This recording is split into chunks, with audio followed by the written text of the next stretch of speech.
பேதா சுதன் பரிசுத்தாவின் பெயராலே ஆமேன். மரியே வாழ்க.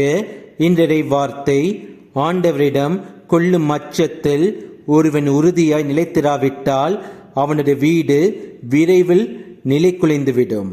Unless you are determined in your fear of the Lord, your house is going to come down on you. சீராக்கின் ஞானம் அதிகாரம் 27 வசனம் 3. கடவுள் இயேசு கிறிஸ்துவின் மீது பயம் இல்லாமல் இருந்தோம் என்றால் நமக்கும் நம் குடும்பத்திற்கும் தான் நஷ்டம். எப்பொழுது நம் கடவுள் இயேசு கிறிஸ்துவுக்கு நாம் அஞ்சி வாழ்கின்றோமோ அப்பொழுதுதான் நாம் ஒழுக்கத்துடன் வாழவும் பாவத்தின் மீது வெறுப்புண்டாகும்.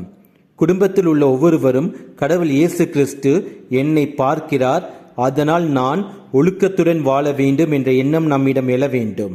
அந்த எண்ணம் எழுவதற்காக நாம் ஜெபிக்க வேண்டும். எந்த குடும்பம் கடவுள் இயேசு கிறிஸ்துவுக்கு அஞ்சி தூய்மையாக வாழ்கின்றதோ அந்த குடும்பம் திருக்குடும்பமாக விளங்கும். இயேசுவுக்கே புகழ். மரியே வாழ்க. ஆமேன். கட்பாறையில் கட்டும் வீடு அசையாது, எந்த புயலுக்கும் வெள்ளத்துக்கும் அசையாது.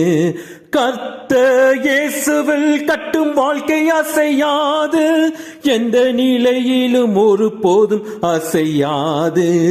எந்த நிலையிலும் ஒரு போதும் அசையாது.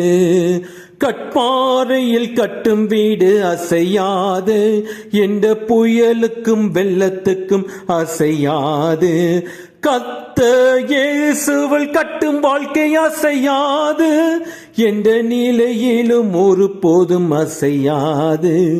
எந்த நிலையிலும் ஒரு போதும் அசையாது.